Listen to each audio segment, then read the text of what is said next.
గిరిజనుల ఆరాధ్య దైవం శ్రీ పోలమాంబ జాతరకు సర్వం సిద్ధమైంది. పార్వతీపురం మన్యం జిల్లా మక్కువ మండలం శంబర గ్రామంలో ప్రతి ఏటా జనవరిలో నిర్వహించే రాష్ట్ర పండుగ శంబర పోలమాంబ జాతరకు దేవాదాయ శాఖ అన్ని ఏర్పాట్లు పూర్తి చేసింది. సోమవారం నుండి వచ్చే నెల 3వ తేదీ వరకు జరిగే ఈ జాతరకు వేలాదిగా భక్తులు తరలిరానున్నారు.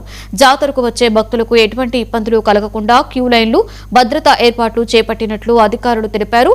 పోలీస్ శాఖ, మండల అధికారులు, శానిటరీ, విద్యుత్ శాఖల సమన్వయంతో పటిష్టమైన ఏర్పాట్లు చేస్తున్నామని ఆలయ ఈవో బండ్లమూడి శ్రీనివాస్ తెలిపారు.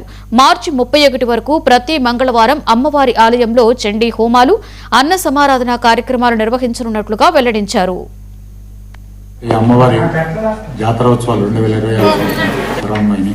ఈ నెల 26, 27, 28 అమ్మవారి జాతరోత్సవాలు జరుగుతాయి. 26న అమ్మవారి తొలిల ఉత్సవం, 27 సిరిమానోత్సవం, 28 అనుకోవచ్చం జరుగుతుంది. 3వ తారీఖున మారు జాతర అవుతుంది. అలాగే భక్తుల సౌకర్యార్థం ఈ అమ్మవారి జాతరని 10 వారాలు పెంచడం అయింది. 10 మంగళవారాలు అమ్మవారి జాతర ఉన్నట్లేను. తేదీ 31/3/2026 తేదీన అమ్మవారికి చండీ హోమం నిర్వహించి మహానదాన కార్యక్రమం నిర్వహిస్తాము.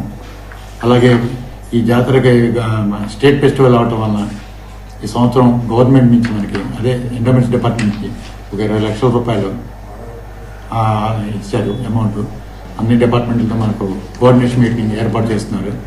అలాగే అన్ని డిపార్ట్మెంట్ సహకారంతో, ముఖ్యంగా పోలీస్ డిపార్ట్మెంటు, వైద్య శాఖ, వైద్య ఆరోగ్య శాఖ, తర్వాత రెవెన్యూ వాళ్ళు, మున్సిపాలిటీ వాళ్ళు, పంచాయతీ వాళ్ళు, అన్ని డిపార్ట్మెంట్ సహకారంతో చేస్తాము.